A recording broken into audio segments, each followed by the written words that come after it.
Brought to you by the EveryDollar app. Start budgeting for free today. Today's question comes from Jeff in Florida. I got a new job recently and I have a boss from hell. I'm pretty sure I'm going to get fired soon.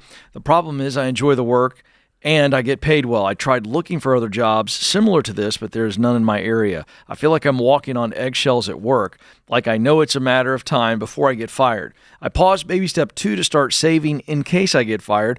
I now have $2,200 saved up. I figure we can live on one income if we sell our cars and take our kid out of daycare. Should I start 1, looking for a new job, 2, downgrade everything except childcare to prepare for the worst case scenario? If I downgrade and get a job, I'll have that extra income to pay off debt, which is a substantial amount. So yeah, I should be looking for a job right away and taking maybe 1 or 2 extra jobs while looking.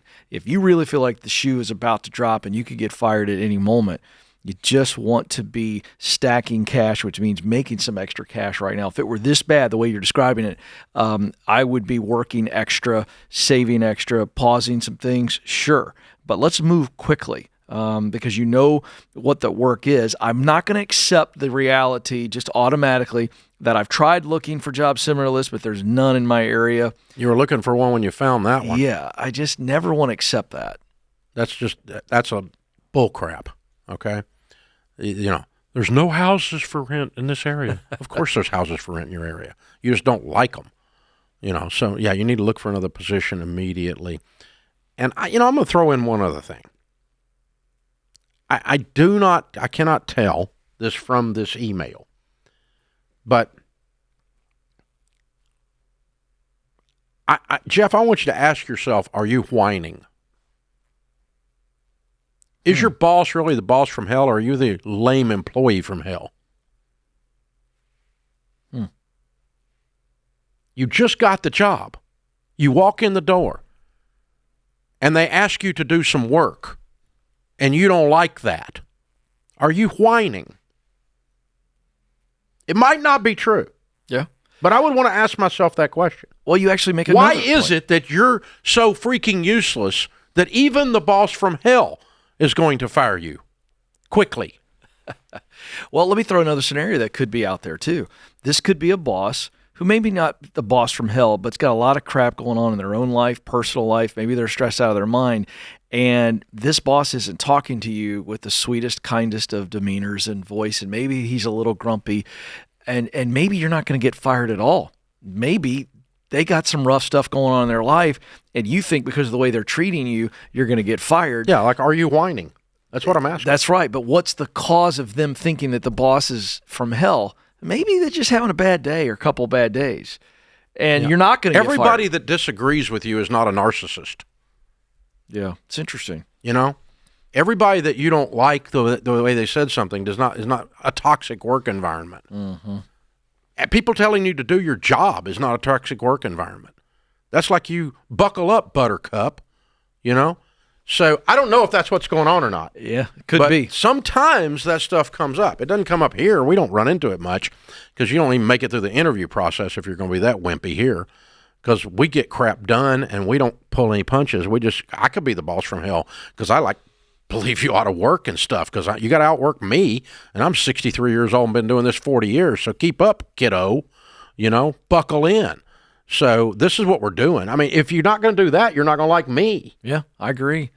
Yeah, you would.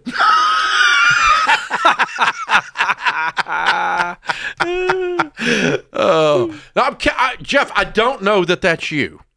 But if you're ever facing this, I'm increasingly hearing, and Ken is too, in the career space, that every environment that feels momentarily unpleasant, like I'm going to get a callus, is a toxic work environment. Yes. Yeah. And that's just the wussification of America. That's right.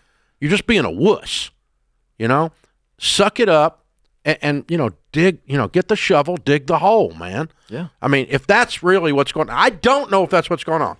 So, Jeff, ask yourself, are you whining? Are you being a wuss? Is it really that bad? Are you exaggerating and melodramaticing this? I mean, you just took the job. How could you mess up the interview that bad? Yeah, well, here's another clue in this. I enjoy the work, he says, and I get paid well. People don't enjoy doing stuff they suck at. So he's either delusional, and I don't think he is, or I think this is an emotional situation. He doesn't like the way he's being talked to and treated, and I get that, whether he's whining or not. But the issue is, don't think that the boss is going to fire you just because they're not talking to you with roses and, and treats and, that's the issue. Yeah. People quit too soon in these days because they want to be coddled. That's what I'm saying. You can't get coddled at the workplace. That's what I'm saying. And it's not, I do not expect anyone to stay in a real toxic work environment. But asking someone to work and correcting them if they don't do the work properly is not a toxic work environment. That's called training. Yeah. Okay? I think back to my favorite coach all time, Benny Polk, high school basketball. If you would have watched those practices from outside the gym doors and just watched his demeanor, you would have thought he was verbally abusing us. He wasn't. He was, well, in today's world he was, but he was just coaching us. And I think there's a difference between verbal abuse, bullying, and all the stuff we hear about, and then just good old-fashioned, tough-nosed leadership sometimes. It's not all roses and pom-poms. Well, I mean, Jeff, I am not accusing you of that. I am suggesting, though, that just reading through the email and the way this is put together, that, maybe you need to analyze is how much of this is you.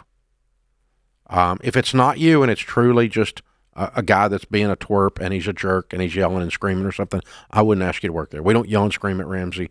We don't cuss at our team. We don't do that. We don't abuse. We're not the bosses from hell. But I have been accused of being that just because I told somebody to get up off their butt and get their stuff done.